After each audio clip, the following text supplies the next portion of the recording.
اللہ من الشیطان الرجیم، بسم اللہ الرحمن الرحیم۔ جی دیکھیے، ہماری گفتگو چل رہی تھی قرآن مجید کی سورہ نجم کی آیت نمبر 32 میں، جس میں بتایا کہ نیک لوگ وہ ہیں۔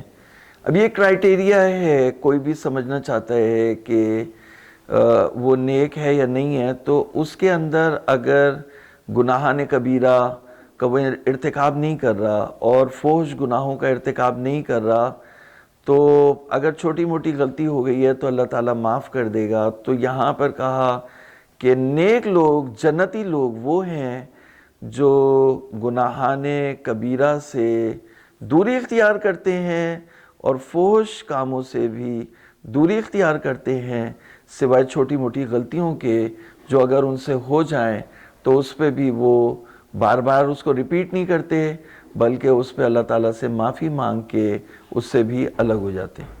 تو کہا کہ معصوم نے اس کے ذیل میں ایک حدیث ہے، فی من لا یحضر الفقی و روا عبد العظیم ابن عبداللہ الحسنی عن ابی جعفر علیہ السلام محمد ابن علی الرضا عن ابیہ قال سمعت ابی موسیٰ بن جعفر یقول۔ راوی کہتے ہیں کہ شیخ عبدالعظیم نے بھی نقل کیا ہے اس کو، اور شیخ صدوق نے شیخ عبدالعظیم حسنی سے، انہوں نے امام محمد باقر علیہ السلام سے، ابی جعفر محمد ابن علی الرضا۔ تو ابی جعفر جو ہے وہ علی رضا کے جو ہے وہ بیٹے، ابی جعفر جو ہے وہ یعنی امام رضا کے بیٹے جو ہے وہ محمد ابن علی، تو محمد تقی جواد ہو گئے، تو ان کی کنیت بھی ابی جعفر تھی۔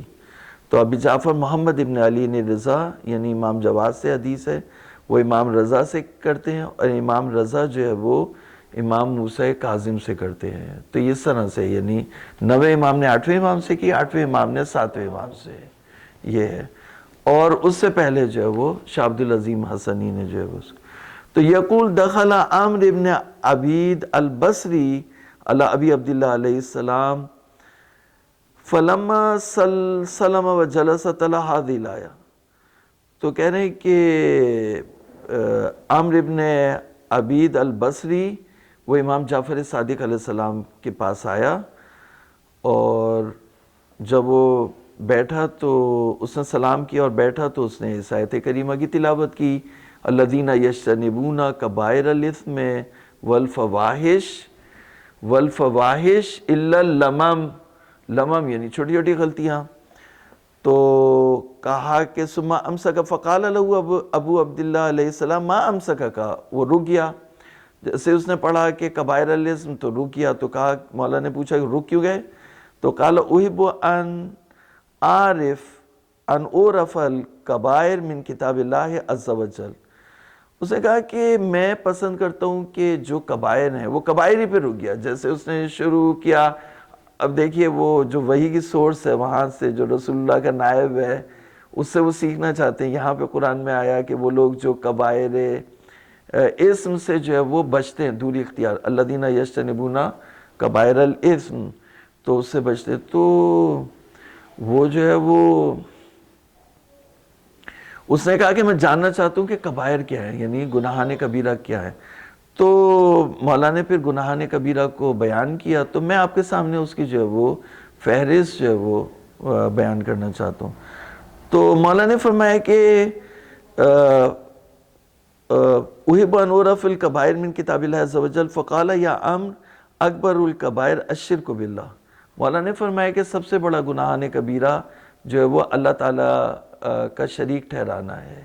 شرک جو ہے وہ اللہ تعالیٰ کی ذات میں، اس کی صفات میں، یا اس کے جو ہے وہ عبادت میں کسی کو شریک ٹھہرانا، یا اس کی خلقت میں کسی کو شریک ٹھہرانا، شرک کرنا جو ہے وہ اکبر الکبائر ہے۔ اور اللہ تعالیٰ نے کہا کہ اللہ تعالیٰ ہر چیز معاف کر دے گا، شرک کو معاف نہیں کرے گا۔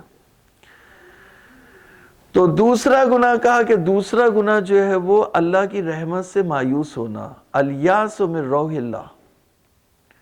کہا تیسرا گناہ جو ہے وہ کہا کہ ثم الامن من مکر اللہ، یہ بہت اہم ہے، یعنی اللہ تعالیٰ کی پلاٹنگ سے اپنے آپ کو محفوظ سمجھنا۔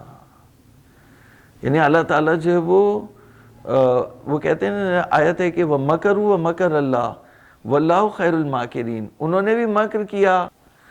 تو یعنی اللہ تعالیٰ نے پلاٹنگ، جیسے حضرت یوسف کے واقعے میں آپ دیکھیے کہ حضرت یوسف نے جو بادشاہ کا برتن تھا وہ بھائی کے سامان میں رکھ دیا، اور اس کے بعد پھر اعلان کرا دیا کہ بادشاہ کا جو ہے وہ چوری ہو گیا ہے. تو چوری تو نہیں ہوا تھا، رکھا خود حضرت یوسف نے تھا، تو چوری تو نہیں ہوا.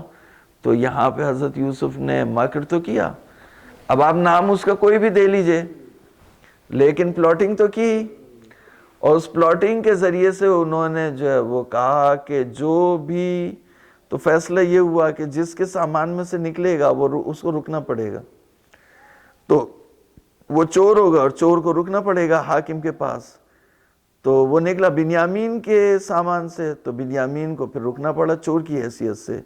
تو وہ تو ظاہر دکھایا، پھر جب وہ چلے گئے تو اس کے بعد انہوں نے اس کو بھائی بنا کے اپنے پاس روک لیا. تو اس طرح سے جو وہ مکر کر کے جو وہ اللہ تعالیٰ نے حضرت یوسف کے لیے ان کے بھائی کو، جو وہ روتے تھے اپنی فیملی کو مس کرتے تھے، جو مخلص ان کا بھائی تھا، تو ان کو اس کے پاس جو ہے وہ دوبارہ روک لیا.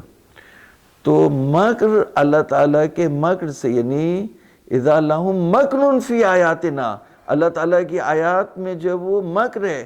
یہ نہیں پتا، ہمیں گارنٹی نہیں ہے اس بات کی کہ صبح اٹھیں گے تو صبح ہوگی اور جائیں گے انڈے لے کر کے آئیں گے اور ناشتہ ہوگا اور کھائیں گے، اس کے بعد جاب پہ جائیں گے. ایسا جو وہ لکھا ہوا نہیں ہے کہ صبح اسی طرح سے ہوگی. ہو سکتا ہے صبح اٹھیں اور جو ہے وہ زلزلہ آئے، اس کے بعد زمین دو ٹکڑے اور سب چلے جائیں. تو جو وہ کشمیر میں جو زلزلہ کہاں آیا تھا؟ کشمیر میں اس جگہ کا کیا نام تھا جی؟ تو بہرحال کشمیر میں آیا، کیٹرینا میں آیا، اور جو وہ سونام انڈونیشیا میں آیا، اور پتہ نہیں کہاں کہاں آیا. تو اب تو کراچی بھی اسی بیلٹ میں آ گیا. پہلے بیلٹ میں نہیں تھا، اب آ گیا. بدعمالیاں اتنی بڑھ گئیں کہ بیلٹ میں آ گیا. تو بات یہ کہ یعنی اپنے آپ کو اللہ کے مکر سے معصوم فرما رہے ہیں، اللہ کے مکر سے امان میں سمجھنا. کیونکہ جو یہ دوزخ، انسان جب نافرمانیاں کرتا ہے تو دوزخ کے جو آفیسرز ہوتے ہیں، کمانڈرز ہوتے ہیں، فرشتے ہوتے ہیں، سہولت کار ہوتے ہیں، وہ ان جہنم لمحیطۃ بالکافرین. اور پھر کہا کہ ان ربک لبالمرصاد. جس طرح سے ٹارگٹ کلر جو ہے وہ اپنے ٹارگٹ کی تلاش میں ہوتا ہے اور سہولت کار اس کو اسسٹ کر رہے ہوتے ہیں، تو اس طرح سے دوزخ جو ہے تمہیں نشانے پہ لیے ہوئے. تو اللہ تعالیٰ کے مکر سے اگر تم اپنے آپ کو امان میں سمجھ رہے ہو تو دھوکے میں ہو. چوتھا گناہ جو ہے وہ عقوق الوالدین، والدین سے قطع تعلق کرنا، یہ جو وہ چوتھا گناہ ہے. اگر کوئی اس کا مرتکب ہوگا تو یہ بھی دوزخی ہے.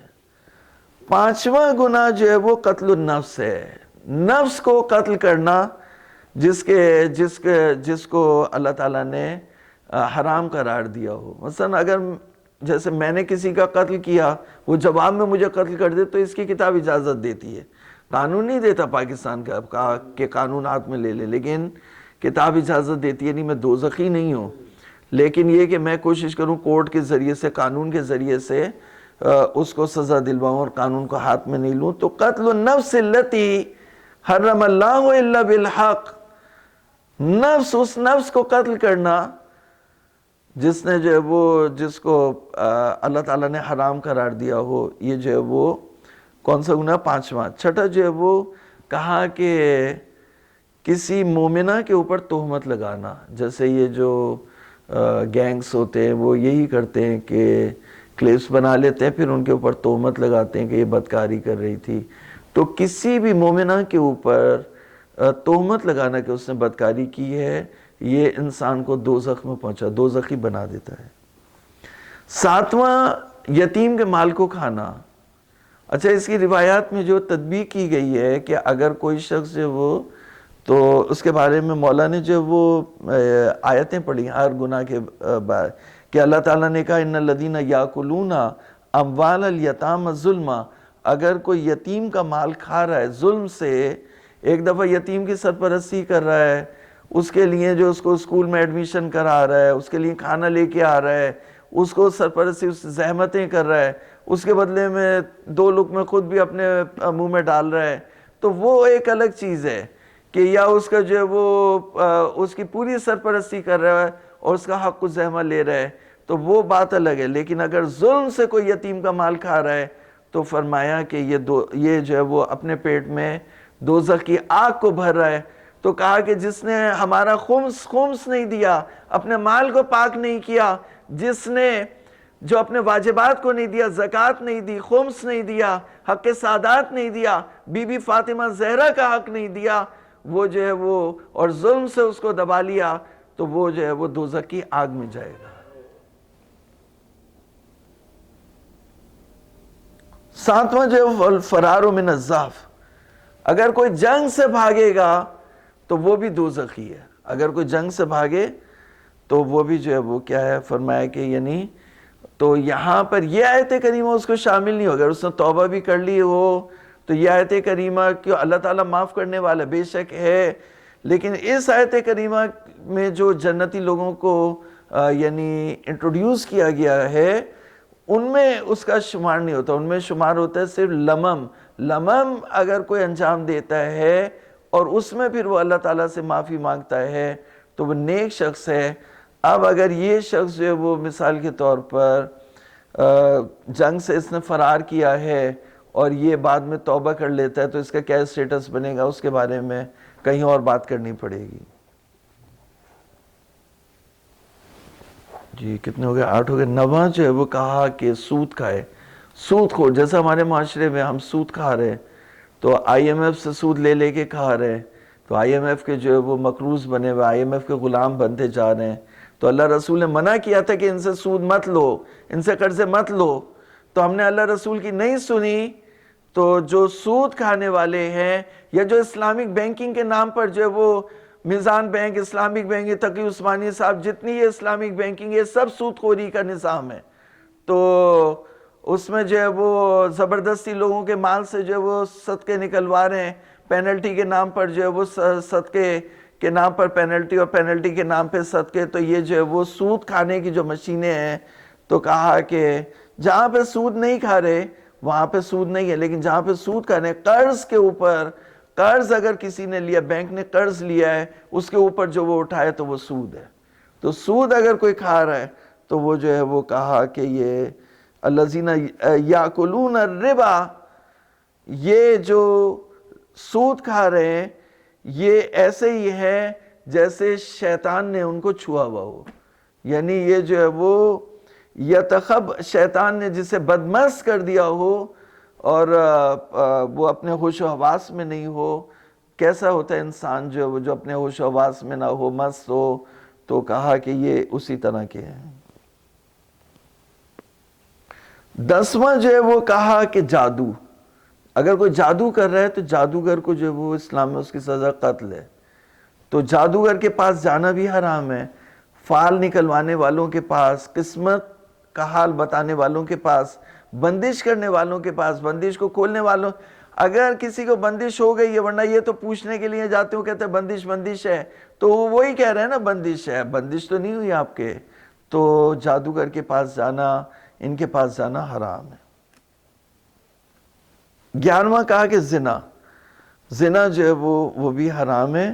وَمَن يَفْعَلْ ذَلِكَ يَلْقَ أَثَامًا يُضَاعَفْ لَهُ الْعَذَابُ، اگر کوئی ایسا کرے گا تو اس کے لیے عذاب کئی برابر ہو جائے گا۔ 12واں جو ہے وہ کہا کہ جھوٹی قسم کھانا، یعنی جھوٹی قسم جھوٹی کھائے کہ اسے پراپرٹی مل جائے، جھوٹی قسم کھائے کہ کیس جیت جائے، تو جو حقدار نہیں ہے، وہ حق نہیں ہے اس کا، کسی اور کا حق مارنے کے لیے جھوٹی قسم کھائے، ناجائز کو جائز کرنے کے لیے جھوٹی قسم کھائے، اپنا حق لینے کے لیے جو جھوٹی قسم کھائے وہ بات الگ ہے، لیکن یہاں پر جھوٹی قسم کی بات کی جا رہی ہے، یعنی وہ ناجائز کو ہتھیانے کے لیے جھوٹی قسم کھائے۔ اور یہاں پر جو ہے وہ اس کے بعد جو ہے وہ آیا ہے کہ چوری بھی جو ہے وہ گناہان کبیرہ۔ 13واں 14 جو ہے وہ زکوٰۃ نہیں دینا، یہ بھی گناہان کبیرہ میں سے ہے، اور 15 جو ہے وہ جھوٹی گواہی دینا، کسی کے بھی بارے میں جھوٹی گواہی دینا، اگر مومن ہے تو بولیں منافق ہے، اگر عادل ہے تو بولیں فاسق ہے، اگر رشوت خور ہے تو بولیں کہ نیک ہے، تو کسی کے بارے میں بھی جھوٹی گواہی دینا یہ جو ہے وہ دوزخ میں لے کے جاتا ہے۔ اور گواہی کو چھپانا، مثال کے طور پر اگر ایک شخص مجرم ہے اور اس کے بارے میں پوچھا جا رہا ہے کہ یہ کیا ہے، وہاں پہ گواہی اس نے دیکھا ہو اور گواہی کو چھپائے، سچ کو، حق کو چھپائے، گواہی کو چھپائے، تو یہ بھی دوزخ میں لے جائے گا۔ 17واں کہا کہ شراب پینا، نشہ کرنا، یہ بھی جو ہے وہ دوزخ میں لے جاتا ہے۔ 18واں جو گناہ ہے جان بوجھ کے نماز کو چھوڑنا، یہ بھی گناہ دوزخ میں لے جاتا ہے۔ 19واں جو ہے وہ وعدہ کر کے توڑنا، کسی سے آپ وعدہ کر لیں، زبان دے دیں اس کو، اس کے بعد اس کو توڑیں، تو یہ بھی دوزخ میں لے جاتا ہے۔ اور جو 20واں گناہ ہے وہ ہے رشتہ داروں سے قطع تعلق کرنا اور ان سے جو ہے وہ کٹ آف کرنا، یہ بھی انسان کو دوزخ میں لے جاتا ہے۔ پروردگار ہمیں دوزخ کی آگ سے بچائے اور ہمیں نیک لوگوں میں قرار دے، اور قرآن کی معرفت کا نور ہمارے سینوں کو اس نور سے منور کرے، اور پاکستان کو ترقی و استحکام عطا فرمائے، اور پاکستان میں جو ہے وہ قرآن کی روشنی پھیلائے، اور ہمیں سود زدہ معاشرے سے اور IMF کے شر سے محفوظ رکھے۔ والسلام علیکم ورحمۃ اللہ۔